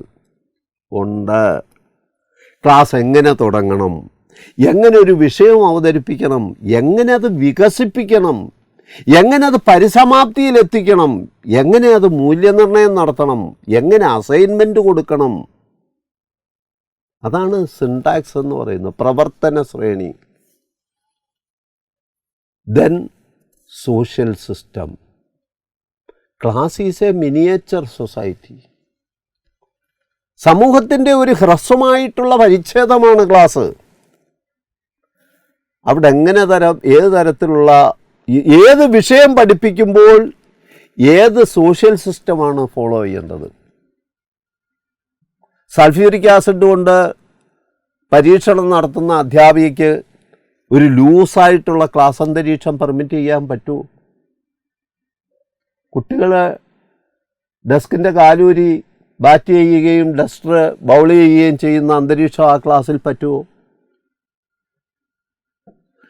നേരെ തിരിച്ച് ഡെമോക്രസിയെ പറ്റി പഠിപ്പിക്കുന്ന അധ്യാപകൻ കുട്ടി ഒരു ചോദ്യം ചോദിച്ചാൽ ഇരിക്കട അവിടെ എന്ന് പറഞ്ഞിട്ട് ഹൈലി സ്ട്രക്ചേർഡ് ആയിട്ടുള്ള ഒരു ക്ലാസ് അന്തരീക്ഷം പുലർത്തുന്നത് ശരിയാണോ? അപ്പം ചുരുക്കം പറഞ്ഞാൽ ഓരോ വിഷയത്തിനും ഓരോ ക്ലാസ് അന്തരീക്ഷം ഉണ്ട് എന്നുള്ള അവസ്ഥ നിലവിൽ വന്നു. Then principles of reaction. ആരുടെ ഭാഗത്തു നിന്നുള്ള റിയാക്ഷൻ? കുട്ടികളുടെ ആക്ഷനിൽ അധ്യാപകൻ എങ്ങനെ റിയാക്ട് ചെയ്യണം? വ്യത്യസ്തമായിട്ടുള്ള whether teacher should be a controller or motivator or mentor or helper or guide or friend or philosopher, എങ്ങനെ ഏതെല്ലാം സമയത്ത് അധ്യാപകൻ പ്രവർത്തിക്കണം, അതിനൊക്കെ നിയതമായിട്ടുള്ള ചില റൂളുകളുണ്ട്. Then after all support system. എന്താണ് ഈ സപ്പോർട്ട് സിസ്റ്റം എന്ന് പറഞ്ഞു കഴിഞ്ഞാൽ? കുമാരനാശാൻ്റെ ചണ്ടാലഭിക്ഷയ്ക്ക് പഠിപ്പിക്കുക എന്ന് പറഞ്ഞാൽ ചണ്ടാലഭിക്ഷയ്ക്ക് പുസ്തകം വായിച്ച് അങ്ങ് കുറച്ച് കാര്യങ്ങൾ അങ്ങ് പറഞ്ഞു കൊടുക്കുകയായിരുന്നു. പക്ഷേ ഇന്നത് പോരാ കേട്ടോ. കുമാരനാശാൻ്റെ ഖണ്ഡകാവ്യം പഠിപ്പിക്കാൻ പോകുന്ന അധ്യാപകൻ ചണ്ടാലഭിക്ഷയ്ക്ക് മാത്രം അറിഞ്ഞാൽ പോരാ. കരുണ, ദുരവസ്ഥ, വീണപൂവ്, നളിനി തുടങ്ങിയിട്ടുള്ള അദ്ദേഹത്തിൻ്റെ മറ്റ് ഖണ്ഡകാവ്യങ്ങളെക്കുറിച്ച് അറിഞ്ഞിരിക്കണം. വള്ളത്തോളിൻ്റെയും ഉള്ളൂരിൻ്റെയും ഖണ്ഡകാവ്യങ്ങളെക്കുറിച്ച് അറിഞ്ഞിരിക്കണം. അതും ഇതും തമ്മിലുള്ള താരതമ്യം അറിയണം. അതും ആധുനിക കാലത്തെ കവിതകളുമായിട്ടുള്ള സാജാത്യ വൈജാത്യങ്ങൾ അറിഞ്ഞിരിക്കണം. മരണമെത്തുന്ന നേരത്തു നീയൻ അരികിൽ അല്പം നേരമിരിക്കണം എന്ന് പറയുന്ന ആധുനിക കവിതയായിട്ട് ഇതിനുള്ള പൊരുത്തവും പൊരുത്തക്കേടുകളും അറിയണം. അതാണ് സപ്പോർട്ട് സിസ്റ്റം എന്ന് പറഞ്ഞാൽ. ഒരു വിഷയം പഠിപ്പിക്കാൻ പോകുന്ന ആ വിഷയം കൊണ്ട് മാത്രം പോയിട്ട് കാര്യമില്ല എന്നാണ് പറയുന്നത്. അപ്പോൾ സപ്പോർട്ട് സിസ്റ്റത്തെക്കുറിച്ച് അധ്യാപകൻ നേരത്തെ ആലോചിക്കണം. എന്നിട്ട് ആ സപ്പോർട്ട് സിസ്റ്റങ്ങളെല്ലാം സംഘടിപ്പിച്ച് it should be made available in the class. Then instructional and nurturant ഇതൊക്കെ വിദ്യാഭ്യാസ രംഗത്തെ ഏറ്റവും നൂതനമായിട്ടുള്ള ആശയങ്ങളാണ് കേട്ടോ. Instructional and nurturant effect. എന്താണ് ഇൻസ്ട്രക്ഷണൽ ആൻഡ് നർച്ചറിൻ്റെ എഫക്റ്റ്? ഏതൊരു ക്ലാസ്സിനും ഇൻസ്ട്രക്ഷണൽ എഫക്റ്റ് ഉണ്ടാവും. കാരണം we are conducting objective based education. ആ ഒബ്ജക്റ്റ് സാധ്യമാകുന്നതോടുകൂടി ഇപ്പോൾ ദേവന്മാരും അസുരന്മാരും തമ്മിൽ പാലാഴി കടഞ്ഞു. മന്ദര പർവ്വതത്തെ മത്താക്കി വസുകി എന്ന് പറയുന്ന പാമ്പിനെ കയറാക്കിയും ഒരു തലത്തിൽ ദേവന്മാരും മറ്റൊരു അറ്റത്ത് അസുരന്മാരും പിടിച്ച് കടഞ്ഞ്. എന്തിനു വേണ്ടിയാണ് കടഞ്ഞ്? അമൃതിനു വേണ്ടിയാണ്. അപ്പോൾ അമൃതം എന്ന് പറഞ്ഞാൽ അതിൻ്റെ പ്രോഡക്റ്റാണ്. വി സാംബശിവൻ എന്ന് പറയുന്ന കാഥികൻ കഥാപ്രസംഗം പറയുമ്പോൾ ഈ ഒരു കാര്യം പറഞ്ഞിട്ടുണ്ട്. ഒരു കാര്യം കൂടി പറയുന്നുണ്ട്. ഒരു കുടം അമൃത് കിട്ടി, അത് ദേവന്മാരങ്ങ് കൊണ്ടുപോയി. കൂട്ടത്തിൽ മന്ദരപർവ്വതം കടഞ്ഞപ്പോൾ ഒരു കുപ്പി വിസ്കിയും കിട്ടി. അതതിൻ്റെ ബൈ പ്രോഡക്റ്റാണ്. അപ്പോൾ ഒന്ന് പ്രോഡക്റ്റുമാണ്, ഒന്ന് ബൈ പ്രോഡക്റ്റാണ്. എഡ്യൂക്കേഷനിലും ഇതുണ്ട്. അധ്യാപകൻ ഏതെങ്കിലും ഒരു കാര്യത്തെക്കുറിച്ച് പരിസ്ഥിതി മലിനീകരണം അതിനെപ്പറ്റി അധ്യാപകൻ പഠിപ്പിക്കുകയാണ്. നല്ല കാര്യം. സ്ഥല മലിനീകരണം, വായുമലിനീകരണം, ശബ്ദമലിനീകരണം, അങ്ങനെ വൈവിധ്യമേറുന്ന മലിനീകരണത്തെക്കുറിച്ചെല്ലാം അധ്യാപകൻ പറഞ്ഞു കൊടുക്കുമ്പോൾ കുട്ടികൾക്ക് ഒരുപാട് കാര്യങ്ങൾ അതിൽ നിന്ന് കിട്ടും. പക്ഷേ ഇത് മാത്രമാണോ കുട്ടികൾക്ക് കിട്ടുന്നത്? അല്ല. സസ്യലോകത്തെക്കുറിച്ച് അറിവ് കിട്ടുന്നുണ്ട്. അധ്യാപകൻ്റെ ഭാഷയെക്കുറിച്ച് അറിവ് കിട്ടുന്നുണ്ട്. അധ്യാപകൻ്റെ നല്ല ഭാഷയും ചീത്ത ഭാഷയും കുട്ടികൾ മനസ്സിലാക്കുന്നുണ്ട്. അതാണ് നർച്ചറൻ്റ് എഫക്റ്റ്. ഈ നർച്ചറൻ്റ് എഫക്റ്റിൽ നല്ല വശങ്ങൾ എപ്പോഴും കൂട്ടിച്ചേർക്കുകയും അതിനെ സപ്പോർട്ട് ചെയ്യുകയും അതിനെ മോട്ടിവേറ്റ് ചെയ്യുകയും വേണം. അതേപോലെ തന്നെ മോശമായിട്ടുള്ള കാര്യങ്ങൾ we have to punish and terminate from the behaviour of the students, അതും വേണം. അതാണ് ഇങ്ങനെ പോകുന്നു ആ മോഡൽസ് ഓഫ് ടീച്ചിങ്ങിലെ പുതിയ കാര്യങ്ങൾ. അടുത്തത് മോട്ടിവേഷനാണ്. അടുത്ത ഒരു പ്രധാനപ്പെട്ട ഭാഗം പഠിക്കാനുള്ള മോട്ടിവേഷൻ, അഭിപ്രേരണ. അഭിപ്രേരണ എന്നുള്ള വാക്ക് തന്നെ നമ്മൾ അറിഞ്ഞിരിക്കണം. It's a combination of 2 words. അഭിപ്രേരണ എന്നാണ്. അഭി എന്ന് പറഞ്ഞാൽ മുന്നോട്ടെന്നാണ്. ഇപ്പോൾ അഭിനയിക്കുക നമ്മൾക്ക് ഏവർക്കും സുപരിചിതമായിട്ടുള്ള വാക്കാണ് അഭിനയിക്കുക. വേദിയിൽ നിൽക്കുന്ന നടൻ കാഴ്ചക്കാരെ, പ്രേക്ഷകരെ കൈപിടിച്ച് മുന്നോട്ട് നയിക്കുന്ന പ്രക്രിയയ്ക്കാണ് അഭിനയിക്കുക എന്ന് പറയുന്നത്. അപ്പോൾ അഭി എന്ന് പറഞ്ഞാൽ മുന്നോട്ടാണ്.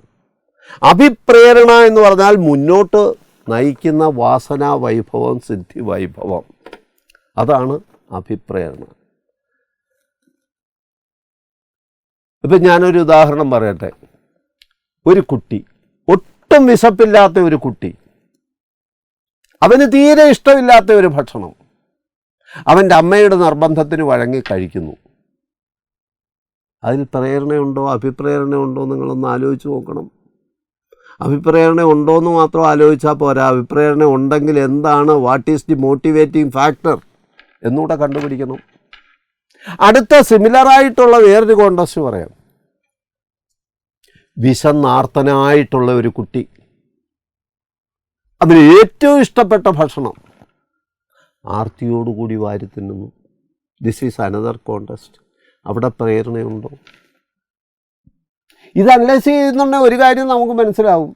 രണ്ടിലും പ്രേരണയുണ്ട്. ആദ്യത്തേലും പ്രേരണയുണ്ട്, രണ്ടാമത്തേലും പ്രേരണയുണ്ട്. ആദ്യത്തെ പ്രേരണ എന്ന് പറഞ്ഞാൽ അമ്മയുടെ നിർബന്ധമാണ് പ്രേരക ശക്തിയായിട്ട്. രണ്ടാമത്തേലോ വിശപ്പ്, അത് ഉള്ളിൽ നിന്ന് വരുന്നതാണ്. അവന് ഇഷ്ടപ്പെട്ട ഭക്ഷണം അതിൽ നിന്നും അവൻ്റെ ഉള്ളിൽ നിന്ന് വരുന്നതാണ്. So motivation can be of 2 types, extrinsic and intrinsic. അധ്യാപകൻ്റെ ബാധ്യത എന്ന് പറഞ്ഞാൽ ആന്തരികമായിട്ടുള്ള പ്രേരണ കുട്ടികളിൽ വളർത്തുക എന്നുള്ളതാണ്. മോട്ടിവേഷനോടുകൂടി ഒപ്പം തന്നെ methods of teaching, techniques of teaching, maxims of teaching, micro teaching തുടങ്ങി ഇതെല്ലാം അതിൻ്റെ ഭാഗമായിട്ട് ഇതിനോടൊപ്പം തന്നെ ഇതെല്ലാം പഠിക്കാനുണ്ട്. അടുത്തത് കരിക്കുലമാണ്, പാഠ്യപദ്ധതി. പാഠ്യപദ്ധതിയെപ്പറ്റി സിലബസിൽ പറയുന്നത് 7ാമത്തെ യൂണിറ്റാണ് പാഠ്യപദ്ധതി. ആ സിലബസിൽ പറയുന്നത് 2005 NCF 2005 എന്നാണ് പറയുന്നത്, നാഷണൽ കരിക്കുലം ഫ്രെയിംവർക്ക് 2005. ആ കരിക്കുലം ഫ്രെയിംവർക്ക് എല്ലാ സംസ്ഥാനങ്ങൾക്കും ഉണ്ടാക്കി കൊടുത്തു. ഇതിൻ്റെ മോഡൽ നിങ്ങളുടെ പ്രാദേശിക ഭേദങ്ങളും പ്രാദേശിക രുചികളും അനുസരിച്ച് കരിക്കുലത്തിൽ വേണ്ടതായിട്ടുള്ള ഇൻഗ്രീഡിയൻസ് ചേർത്ത് നിങ്ങൾ രൂപപ്പെടുത്തി നിങ്ങളുടെ കരിക്കുലം ഉണ്ടാക്കണം. അതിനൊക്കെ ആദ്യം മുൻകൈയെടുത്തത് കേരള ഗവൺമെൻറ് ആയിരുന്നു കേട്ടോ. SCERT NCF 2005 ഇറക്കിയപ്പോൾ തന്നെ SCERT, state council four educational research and training, പ്രത്യേക വിങ് ഉണ്ടാക്കി ഇതിനെപ്പറ്റി പഠിച്ചു.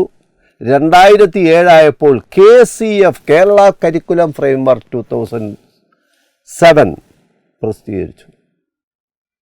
അത് കൂടെ പിന്നെ ഒരുപാട് കാര്യങ്ങൾ ഇഷ്യൂ ബേസ്ഡ് അപ്രോച്ചാക്കി. പിന്നെ പ്രധാനമായിട്ട് 8 ഇഷ്യൂകൾ ഐഡൻറ്റിഫൈ ചെയ്ത് അതിൻ്റെ അടിസ്ഥാനത്തിൽ പഠിപ്പിക്കാൻ തുടങ്ങി. പണ്ടൊക്കെ ചങ്ങമ്പുഴയുടെ വാഴക്കൊല പഠിപ്പിക്കുന്നുണ്ട്. പ്രത്യേകിച്ച് കവിത ആസ്വാദന പ്രധാനമായിട്ട് പഠിപ്പിച്ചാൽ മതി, അതിനകത്ത് വ്യാകരണമോ അർത്ഥങ്ങളോ അങ്ങനെയൊന്നും പഠിപ്പിക്കേണ്ടെന്നൊക്കെയാണ് പണ്ട് പഠിപ്പിച്ചിരുന്നത്. പക്ഷേ ഇന്ന് വാഴക്കൊല പഠിപ്പിച്ചാൽ വാഴക്കൊലയുടെ അവസാനം ഒരു ചോദ്യമുണ്ട്, ഇതിനൊക്കെ പ്രതികാരം ചെയ്യാതടങ്ങുമോ പതിതരെ നിങ്ങൾ തൻ പിന്മുറക്കാർ. അതാണ് ഇന്ന് ഏറ്റവും പ്രധാനമായിട്ട് അധ്യാപകൻ ചർച്ച ചെയ്യാനായിട്ട് വിധിക്കപ്പെടുന്നത്. മാത്രമല്ല, നമ്മുടെ തൊഴിലിനോടുള്ള ആഭിമുഖ്യക്കുറവ് അത് മാറ്റണം. തൊഴിൽ സംസ്കാരമില്ലായ്മ. നമുക്കറിയാം, നമ്മുടെ നാട്ടിലുള്ള കൃഷിഭൂമിയെല്ലാം തരിച്ചിട്ട് കിടക്കുകയാണ്.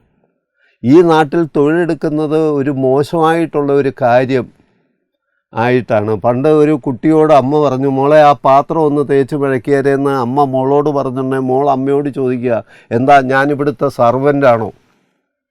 അപ്പോൾ ഈ സർവൻ്റാണ് ജോലി ചെയ്യുന്നത്, നമുക്കൊന്നും പറ്റുന്ന പണിയല്ല. അത് സ്കൂളിൽ പഠിച്ച കുട്ടി അതാണെങ്കിൽ കോളേജിൽ പഠിക്കുന്ന ഒരു വ്യക്തിയെ സംബന്ധിച്ചിടത്തോളം അവൻ തൊഴിൽ രംഗത്തുനിന്ന് എത്രമാത്രം വിദൂരസ്ഥ സ്ഥലത്തെത്തിയിട്ടുണ്ടാവും. മാത്രമല്ല, അധ്വാനിക്കുന്നവനെ മ്ലേച്ഛനായിട്ടും അവനെ പുച്ഛമായിട്ട് കാണുന്ന ഒരവസ്ഥ നമ്മുടെ നാട്ടിലുണ്ട്. സ്വർണത്തിൽ പണിയെടുക്കുന്നവനേക്കാൾ മോശമായിട്ടാണ് ഇരുമ്പിൽ പണിയെടുക്കുന്നവനെ കാണുന്നത്. മണ്ണിൽ പണിയെടുക്കുന്നതിനേക്കാൾ മോശമായിട്ടാണ് ചെളിയിൽ പണിയെടുക്കുന്നവനെ നമ്മൾ വിളിക്കുന്ന ഒരു ഭാഷയുണ്ട് കേട്ടോ, കോശവൻ. മലയാളത്തിൽ അത് ആ പ്രയോഗം ഒരു തെറിവാക്ക് പോലെ ചിരപ്രതിഷ്ഠമായി മാറിയിരിക്കുകയാണ്. അപ്പോൾ ഇങ്ങനെയുള്ള ഇഷ്യൂസൊക്കെ ഒരുപാട് ഇതിൻ്റെ വെളിച്ചത്തിൽ കരിക്കുലം പരിഷ്കരിച്ചു. ഇപ്പോൾ കേരള ഗവൺമെൻറ് കരിക്കുലം സമീപനം 2013 അതൊന്ന് പഠിക്കേണ്ടത് തന്നെയാണ് കേട്ടോ. നിങ്ങളൊന്നും ബി എഡിന് പഠിച്ചിട്ടുണ്ടെങ്കിൽ അതൊന്നും പഠിച്ചിട്ടുണ്ടാകത്തില്ല. കരിക്കുലത്തിൻ്റെ സമീപനം 2013 അത് പഠിച്ചു കഴിഞ്ഞാൽ നമ്മുടെ വിദ്യാഭ്യാസത്തെക്കുറിച്ച് ഏറെക്കുറെ ഒരു ധാരണ ഉണ്ടാക്കാൻ അതിൻ്റെ പഠനം സഹായിക്കും. അടുത്ത 8ാമത്തെ ഭാഗം എന്ന് പറഞ്ഞാൽ ഓഡിയോ വിഷ്വൽ എയ്ഡ്സ് ആണ്. പണ്ടൊന്നും അതിൻ്റെ പ്രസക്തി ഉണ്ടായിരുന്നില്ല. നമ്മൾ കേട്ടാൽ ഞാൻ മറക്കും, കണ്ടാൽ ഞാൻ ഓർമ്മിക്കും, ചെയ്താൽ ഞാൻ അറിയും, എന്തും ചെയ്ത് പഠിപ്പിക്കണം, ലേണിംഗ് ബൈ ഡൂയിങ്, അതാണ് ഇന്നത്തെ സമീപനം. നമ്മൾ പഞ്ചേന്ദ്രിയങ്ങൾ, sense organs are considered as the gateways of knowledge. Sense ഓർഗൻസിൽ അധ്യാപകർ കൂടുതലും പ്രസംഗമാണല്ലോ ക്ലാസ്സിൽ നടത്തുന്നത്. ഇതിലൂടെ വലിയ ഗുണമില്ലാന്ന് ആധുനിക കാലത്ത് തെളിഞ്ഞിരിക്കുകയാണ്. പ്രസംഗിച്ചു കഴിഞ്ഞാൽ കുട്ടിയുടെ ചെവിയിലാണ് കാര്യങ്ങൾ എത്തുന്നത്. ചെവിയിലെത്തുന്നത് 11%, പറയുന്നതിൻ്റെ 11% ചെവിയിലെത്തുള്ളൂ. കണ്ണിലെത്തിക്കാനാണെങ്കിലോ, പ്രസ്കയിലൊക്കെ നടത്തുന്ന ഒരു പരിപാടിയുടെ ഏറ്റവും ആകർഷണീയമായ ഒരു കാര്യം അതാണ്. നിങ്ങളുടെ കണ്ണിലാണ് കാര്യങ്ങൾ എത്തിക്കുന്നത്. 83% കണ്ണിലൂടെ നിങ്ങൾ ഗ്രഹിക്കുന്നത്, 83%. അങ്ങനെ കണ്ണിലൂടെയും കാതിലൂടെയും എത്തിക്കുന്നതെന്ന് പറഞ്ഞാൽ 83 + 11 94% ആണ്. ശേഷിക്കുന്ന 6%-ൽ 3.5% നമ്മുടെ മൂക്കിലൂടെ, 1.5% ത്വക്കിലൂടെ, 1% നാക്കിലൂടെ, അങ്ങനെയാണ് 100%. ഈ പറഞ്ഞതിൽ നിന്ന് വിദ്യാഭ്യാസത്തിൽ കണ്ണിനും ചെവിക്കും ഉള്ള പ്രാധാന്യത്തെക്കുറിച്ച് ഇനി പ്രത്യേകിച്ചൊന്നും പറയണ്ടല്ലോ. കണ്ണിലും ചെവിയിലും കാര്യങ്ങൾ എത്തിക്കാൻ നമുക്ക് സാധിക്കണം. അതാണ് ഓഡിയോ വിഷ്വൽ എയ്ഡ്സിൻ്റെ പ്രാധാന്യത്തോടു കൂടി ഇതിനകത്ത് ഉൾപ്പെടുത്തിയിരിക്കുന്നതിൻ്റെ മറ്റൊരു കാര്യം അതാണ്. എഡ്ഗർ ഡെയിൽ ക്ലാസിഫൈ ചെയ്തിട്ടുണ്ട്. എഫക്റ്റീവായിട്ടുള്ള കാര്യങ്ങൾ പകർന്നു കൊടുക്കുന്നത് എങ്ങനെയാണ്. ഡയറക്റ്റ് പർപ്പസ്ഫുൾ എക്സ്പീരിയൻസ് ആണ് ഏറ്റവും ഫലപ്രദമായിട്ടുള്ളത്. അതിലേറ്റവും മുകളിലാണ് വെർബൽ സിമ്പൽ കൊടുത്തിട്ടുള്ളത്. അങ്ങനെ ഒരു ക്ലാസിഫിക്കേഷനാണ് എഡ്ഗർ ഡെയിൽ നടത്തുന്നത്. പിന്നെ ഈ ക്ലാസിഫിക്കേഷൻ പ്രധാനമായിട്ടും ഓഡിയോ വിഷ്വൽ എയ്ഡ്സിൻ്റെ പ്രൊജക്റ്റഡ് എയ്ഡാണ് ഒന്നാമത് പറയുന്നത്. പ്രൊജക്റ്റഡ് എയ്ഡ് എന്ന് പറഞ്ഞാൽ camera, TV, film strip, PowerPoint system, ഇതെല്ലാം പ്രൊജക്റ്റഡ് എയ്ഡ്സിൽ വരുന്നതാണ്. Non projected aids can again be classified into graphic aids, display boards, 3D aids and audio visual aids. Graphic എയ്ഡിൽ തന്നെ ഒരുപാട് തരം ആധുനികമായിട്ടുള്ള ഗ്രാഫുകളും ചിത്രങ്ങളും കാർട്ടൂണുകളും മാപ്പുകളും എല്ലാം ഉപയോഗിക്കുന്നുണ്ട്. ബോർഡുകൾ, പണ്ടൊരു ബോർഡ് മാത്രമേ ഉള്ളായിരുന്നു, ബ്ലാക്ക് ബോർഡ്. 90% കുട്ടികളും 50% അധ്യാപകരും ബ്ലാക്ക് ബോർഡ് എഴുതുന്നത് പോലും തെറ്റാണ് കേട്ടോ. അത് പറയാതെ ഇരിക്കാൻ നിവർത്തിയില്ല. ബ്ലാക്ക് ഒരറ്റത്ത് വെക്കും, ബോർഡ് വേറൊരിടത്ത് കൊണ്ട് വെക്കും. Black board is A single word. ഈ വിദ്യാഭ്യാസത്തിൽ ഇതുപോലെ തെറ്റിക്കുന്ന കുറേ വാക്കുകളുണ്ട്.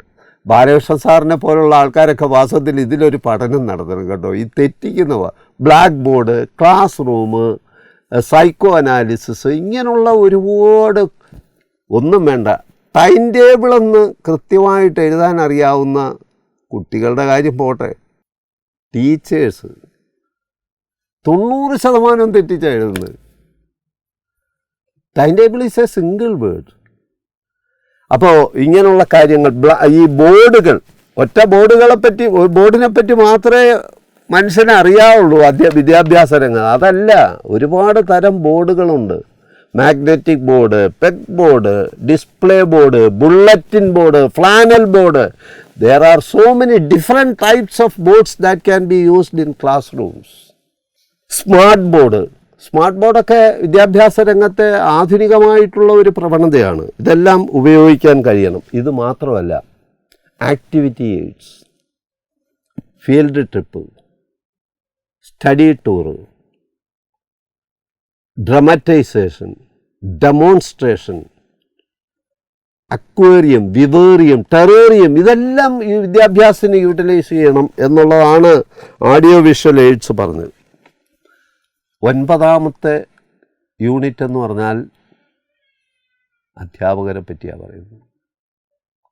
അധ്യാപനത്തിൻ്റെ മഹത്വം, എത്തിക്സ്, ടീച്ചേഴ്സ് പുലർത്തേണ്ട എത്തിക്സ്, ടീച്ചേഴ്സിൻ്റെ ഈ 2009 റൈറ്റ് ടു എഡ്യൂക്കേഷൻ ആക്ട് നിലവിൽ വന്നതോടുകൂടി ഗുണമേന്മയുള്ള വിദ്യാഭ്യാസം വിദ്യാർത്ഥികളുടെ അവകാശമായി മാറി. ഗുണമേന്മയുള്ള വിദ്യാഭ്യാസം വിദ്യാർത്ഥികളുടെ അവകാശമായി മാറിയതോടുകൂടി അധ്യാപകന് പഠിപ്പിക്കാൻ കേവലം ക്വാളിഫിക്കേഷൻ മാത്രം പോരാ. അന്ന് വരെ അത് മതിയായിരുന്നു. ഇപ്പോൾ അധ്യാപകന് ക്വാളിഫിക്കേഷൻ മാത്രം പോരാ. പണ്ട് BAയും B.Edും ഉള്ള ഒരാളിന്, BSc B.Ed ഉള്ള ഒരാളിന് ഹൈസ്കൂളിൽ പഠിപ്പിക്കാം. ഇന്നത് മാത്രം പോരാ. ഈ ക്വാളിഫിക്കേഷനൊപ്പം ക്വാളിറ്റിയും കൂടി വേണം. ആ ക്വാളിറ്റി എൻഷുർ ചെയ്യാനാണ് NCT, കേട്ടറ്റും സീട്ടറ്റും പോലുള്ള ഏർപ്പാടുകൾ വന്നിരിക്കുന്നു. 3 തരം 4 കാറ്റഗറിയായിട്ടാണ് കേട്ടറ്റ് നടന്നത്. കാറ്റഗറി 1 പ്രൈമറി ടീച്ചേഴ്സിന്, കാറ്റഗറി 2 അപ്പർ പ്രൈമറി ടീച്ചേഴ്സിന്, കാറ്റഗറി 3 ഹൈസ്കൂൾ ടീച്ചേഴ്സിന്, കാറ്റഗറി 4 ഉണ്ട്. Physical education teacher, special teacher, art teacher, craft teacher, ഇവർക്കൊക്കെ ഉദ്ദേശിച്ചാണ് കാറ്റഗറി 4. അപ്പോൾ ചുരുക്കം പറഞ്ഞാൽ ടീച്ചറിൻ്റെ ക്വാളിറ്റീസ്, ടീച്ചറിൻ്റെ ആറ്റിറ്റ്യൂഡ്, ആപ്റ്റിറ്റ്യൂഡ്, ഇതെല്ലാം വളരെ പ്രധാനപ്പെട്ട കാര്യങ്ങളാണ്.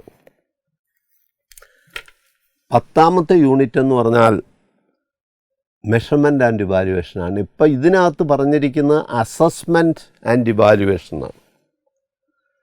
ഇതിനകത്ത് ഉപയോഗിച്ചേക്കുന്ന ടെർമിനോളജി, ഏറ്റവും ലേറ്റസ്റ്റ് ആയിട്ടുള്ള ടെർമിനോളജി, അതും കൂടെ ഓർക്കണം കേട്ടോ. പഴയ അധ്യാപകർ ഈ സിലബസ് എടുത്ത് പഠിപ്പിക്കാൻ നിന്നിട്ട് കാര്യമില്ല. ഒരുപാട് പുതിയ കാര്യങ്ങൾ ഇതിനകത്ത്.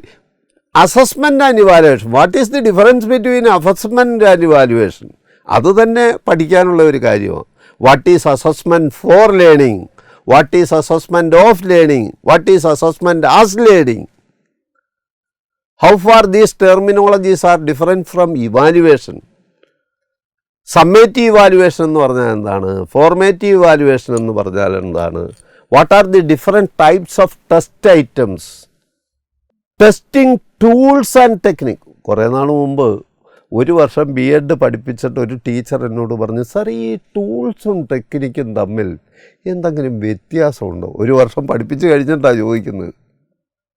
അതിനെക്കുറിച്ചുള്ള നിയതമായിട്ടുള്ള വ്യത്യാസങ്ങളെക്കുറിച്ച് അറിയണം. പ്രധാനപ്പെട്ട ടൂൾസ് ഉണ്ട്: questionnaire, rating scale, check list, anecdotal records, cumulative record. These are achievement test. These are all test, diagnostic test.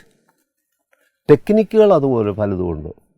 Sociometry is a technique, observation is a technique, interview is a technique, personality study ചെയ്യുന്ന projective technique is a technique.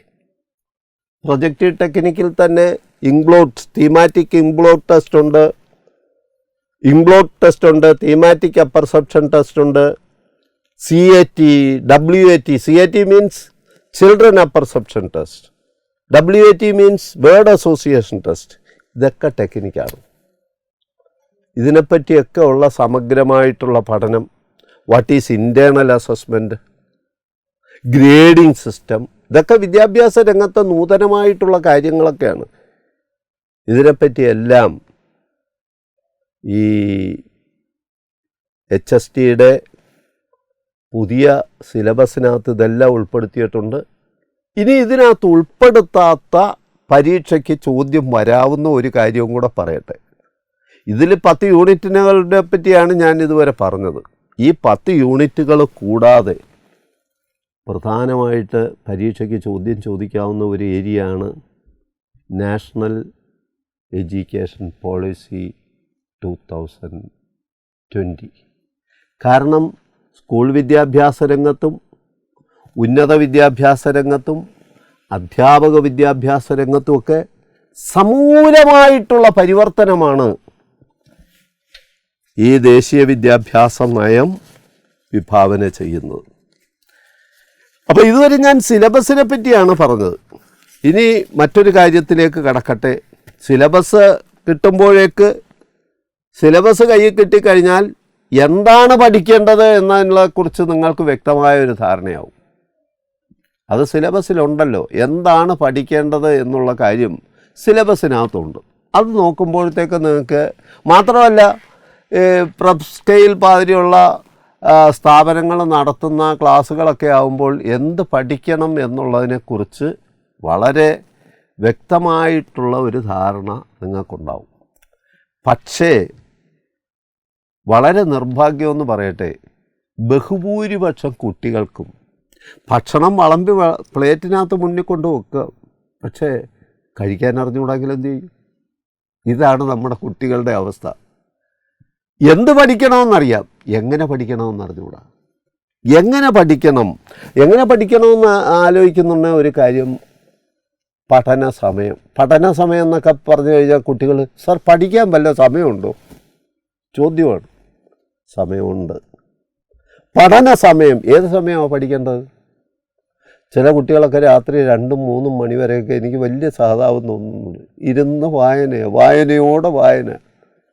പഠിക്കാൻ വല്ല സമയം വല്ലതും ഉണ്ടോ? ഉണ്ട്. പഠിക്കാൻ സമയമുണ്ട്. പ്രഭാത സമയമാണ് പഠിക്കാൻ നല്ലത്. പ്രഭാതത്തിൽ നമ്മുടെ മനസ്സെന്ന് പറഞ്ഞാൽ ഒരു ക്ലീൻ സ്ലേറ്റ് ആയിരിക്കും. എന്തെഴുതി വെച്ചാലും അവിടെ ഉണ്ടാവും. വൈകുന്നേരം വരെ ആ കളിയും ബഹളവും സർക്കസും ഗുസ്തിയൊക്കെ കഴിഞ്ഞ് വൈകുന്നേരമൊക്കെ ആകുമ്പോഴത്തേക്ക് മനുഷ്യൻ്റെ മനസ്സ് വളരെ കലുഷിതമായി പോകും. ആ വൈകിട്ടുള്ള സമയമൊന്നും അല്ല പഠിക്കാൻ പറ്റിയത്.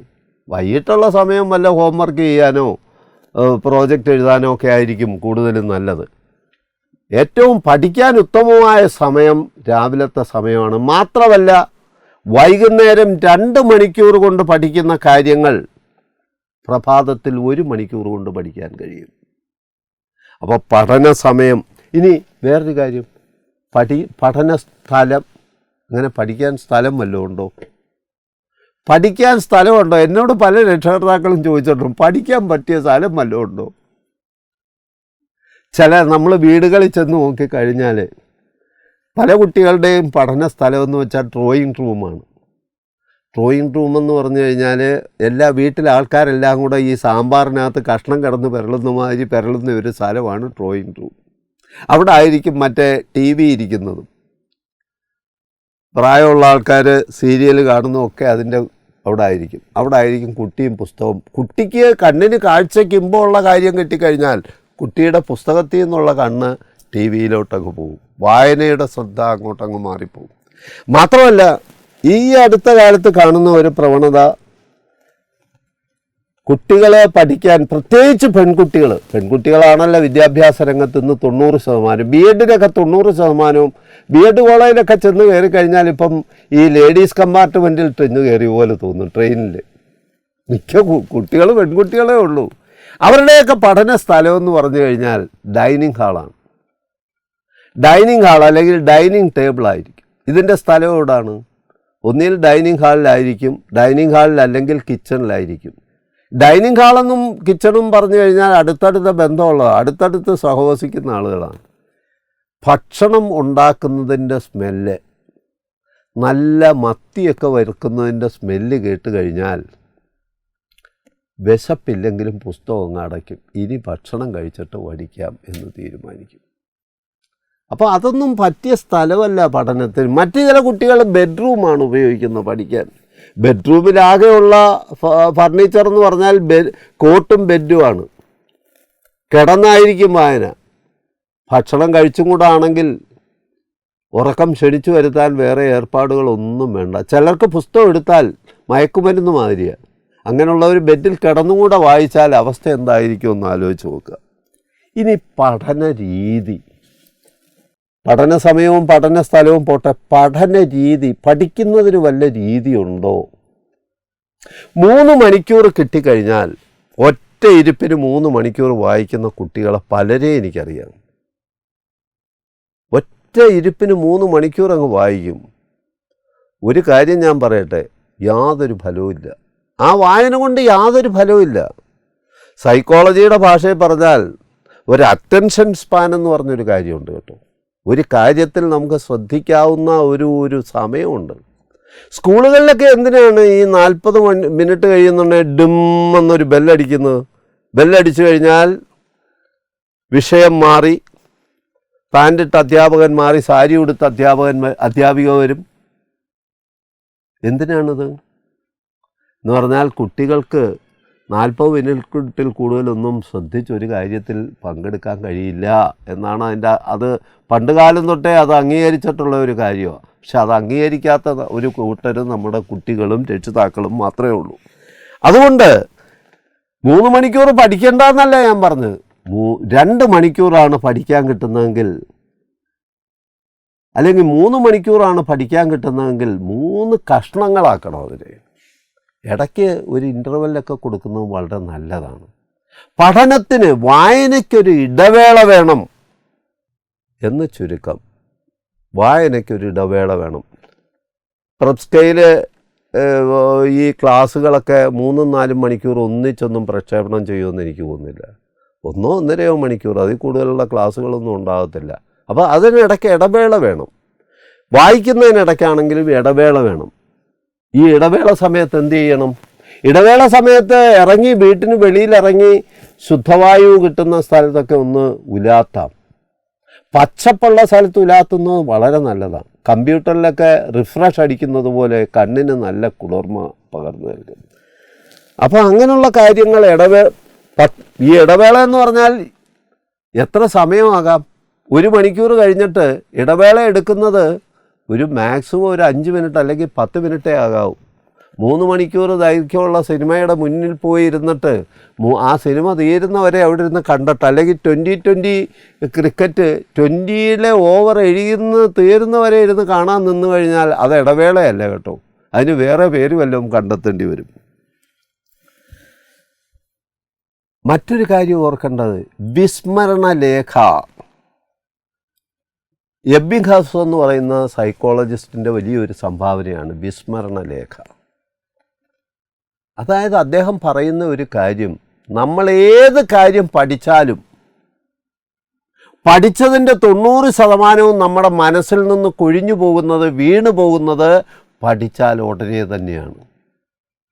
So what is the education implications? അതിൻ്റെ എഡ്യൂക്കേഷനായിട്ടുള്ള ഇംപ്ലിക്കേഷൻ എന്താണ്? നമ്മൾ ഏത് കാര്യം പഠിച്ചാലും ഉടനെ തന്നെ അതൊന്ന് ആവർത്തിക്കണം. അപ്പോൾ മനസ്സിൽ തങ്ങിയിരിക്കും. മാത്രമല്ല, നമ്മൾ ഈ പഠിച്ച കാര്യങ്ങളുണ്ടല്ലോ, നമ്മൾ ഈ ഉറങ്ങാനൊക്കെ കിടക്കത്തില്ലേ, അന്ന് പഠിച്ച കാര്യങ്ങളൊന്ന് മെമ്മറിയിലൊന്ന് ഓർത്തുകൊണ്ട് ഉറങ്ങാൻ കിടന്നു നോക്കി, അതൊക്കെ മനസ്സിൽ പറ്റിപ്പിടിച്ച് അവിടെ നിൽക്കാൻ ഏറ്റവും സഹായകരമായിട്ടുള്ള കാര്യം അതാണ്. രാവിലെ ഉണരുന്നുണ്ടേ പഠിക്കേണ്ട കാര്യങ്ങളെക്കുറിച്ചൊന്ന് പ്ലാൻ ചെയ്ത് ആ കിടക്കപ്പായിൽ തന്നെ കിടന്നുകൊണ്ട് അതൊക്കെ വളരെയേറെ ഗുണം ചെയ്യും കേട്ടോ. വളരെയേറെ ഗുണം ചെയ്യും. മാത്രമല്ല, ഈ ആധുനിക കാലഘട്ടത്തെ ഒരു സമീപനം പിയർ ലേണിംഗ് എന്ന് പറയും. നമ്മൾ ഒറ്റയ്ക്കിരുന്ന് വായിക്കുന്നതിൻ്റെ ഇരട്ടി ഗുണം ചെയ്യും നമ്മുടെ സഹപാഠികൾ ഒത്തൊരുമിച്ച് ചേർന്ന് ഒരാൾ വായിക്കുക, അടുത്ത ആൾ ചോദ്യം ചോദിക്കുക, മൂന്നാമത്തെ ആൾ മറുപടി പറയുക, നാലാമത്തെ ആൾ ആ പറഞ്ഞതിൻ്റെ പോരായ്മകൾ നികത്തുക. മനസ്സിൽ കാര്യങ്ങൾ പിടിച്ചു നിൽക്കും, അവിടെ പറ്റിയിരിക്കും. പിന്നെ പരീക്ഷയ്ക്ക് വരെ വേറെ വായനയും പഠനവും ഒന്നും വേണ്ട, നേരെ പരീക്ഷയ്ക്ക് പോയി എഴുതാം. അതാണ് പിയർ ലേണിങ്ങിൻ്റെ വലിയൊരു ഗുണം. പിന്നെ വേറൊരു കാര്യമുള്ളത്, HST പരീക്ഷ ആയിക്കഴിഞ്ഞാൽ, പരീക്ഷയ്ക്ക് അപ്ലൈ ചെയ്ത് കഴിഞ്ഞാൽ പലർക്കും അങ്ങ് ടെൻഷനാണ്. ആങ്സൈറ്റി എന്ന് പറയും അതിൻ്റെ സൈക്കോളജിക്കലായിട്ട് പറഞ്ഞു കഴിഞ്ഞാൽ ആങ്സൈറ്റി അച്ചീവ്മെൻറ്റിനെ ബാധിക്കുമോ ഇല്ലയോ എന്നൊരുപാട് ഗവേഷണ പഠനങ്ങൾ നടന്നിട്ടുണ്ട്.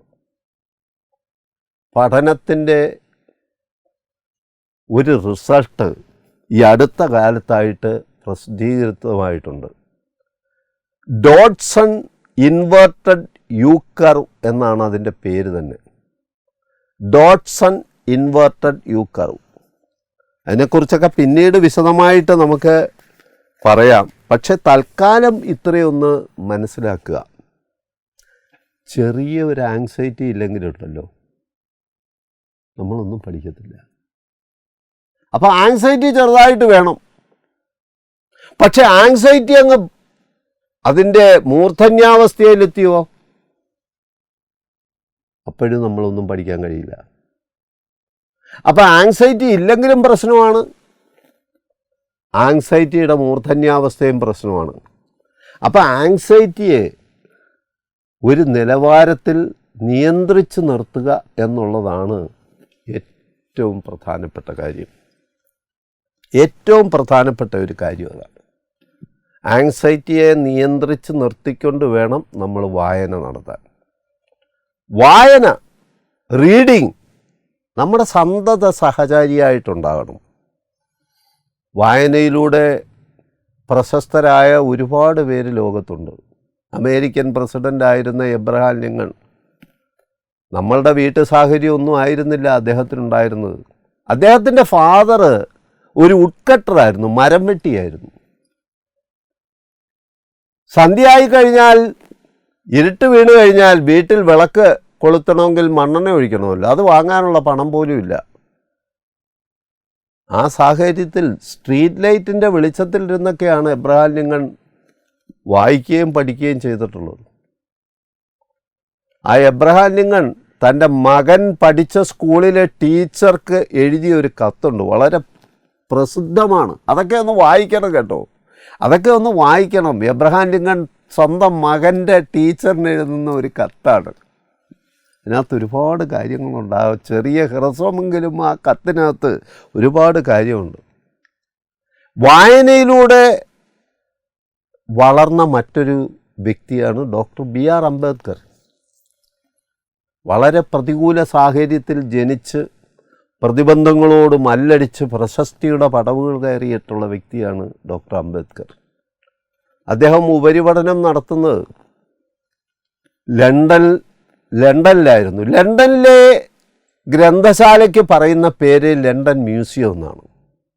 ലണ്ടൻ മ്യൂസിയത്തിലെ പുസ്തകങ്ങൾ വായിച്ച രണ്ട് വ്യക്തികളാണ് കാറൽ മാക്സും ഏംഗൽസും. കാറൽ മാക്സ് ഏംഗൽസും ലണ്ടൻ മ്യൂസിയത്തിലെ എല്ലാ പുസ്തകങ്ങളും വായിച്ച ശേഷമാണ് മൂലധനം എന്നുള്ള വിശ്വവിഖ്യാതമായിട്ടുള്ള ഗ്രന്ഥം അവരെഴുതിയിട്ടുള്ളത്. അവർ ആ ഗ്രന്ഥപ്പുര ഉപയോഗിച്ച് 70 വർഷങ്ങൾക്ക് ശേഷമാണ് ഡോക്ടർ അംബേദ്കർ ഇന്ത്യയിൽ നിന്ന് ഉപരിപഠനത്തിനായിട്ട് ലണ്ടനിലെത്തുന്നത്. ലണ്ടൻ മ്യൂസിയത്തിലെ എല്ലാ പുസ്തകങ്ങളും, വിവിധ വിഷയങ്ങളിലുള്ള പുസ്തകങ്ങൾ എല്ലാം വായിച്ച ഏക വ്യക്തി ഡോക്ടർ അംബേദ്കറാണ്. ഇത്രയൊക്കെ അദ്ദേഹം വായിച്ചിട്ട്, ഡോക്ടർ അംബേദ്കർ ഇത്രയൊക്കെ വായിച്ച്, അങ്ങനെയാണ് ഡോക്ടർ അംബേദ്കർ മഹാനായത്, അങ്ങനെയാണ് അനിഷേധ്യനായ വ്യക്തിയായിട്ടുള്ളത്, അങ്ങനെയാണ്. നമുക്കറിയാം, ഇന്ത്യൻ സ്വാതന്ത്ര്യ സമരമുഖത്ത് പ്രവർത്തിച്ച ഒരു വ്യക്തിയായിരുന്നില്ല ഡോക്ടർ BR അംബേദ്കർ. മാത്രമല്ല, ഇന്ത്യൻ സ്വാതന്ത്ര്യ സമരമുഖത്ത് പ്രവർത്തിച്ചിരുന്ന ഇന്ത്യൻ നാഷണൽ കോൺഗ്രസിൻ്റെ നഖശിഖാന്തം വിമർശിച്ച ഒരു വ്യക്തിയായിരുന്നു ഡോക്ടർ അംബേദ്കർ. സൈമൺ കമ്മീഷൻ, ബ്രിട്ടീഷുകാർ നിയോഗിച്ച സൈമൺ കമ്മീഷനെ ഇന്ത്യൻ നാഷണൽ കോൺഗ്രസ് ബോംബെയിൽ സൈമൺ കമ്മീഷൻ കപ്പലിറങ്ങിയപ്പോൾ സൈമൺ കമ്മീഷൻ ഗോ ബാക്ക് എന്ന് വിളിച്ചത് ഇന്ത്യൻ നാഷണൽ കോൺഗ്രസ്സുകാർ വിളിച്ച അവസരത്തിൽ ഡോക്ടർ BR അംബേദ്കർ എന്ന് സൈമൺ കമ്മീഷനെ ഹസ്തദാനം ചെയ്ത് സ്വീകരിച്ച് കൊണ്ടുവരിക ചെയ്ത്. ചുരുക്കം പറഞ്ഞാൽ കോൺഗ്രസിനോട് പല കാര്യത്തിലും വിയോജിപ്പുള്ള വ്യക്തിയായിരുന്നു ഡോക്ടർ അംബേദ്കർ.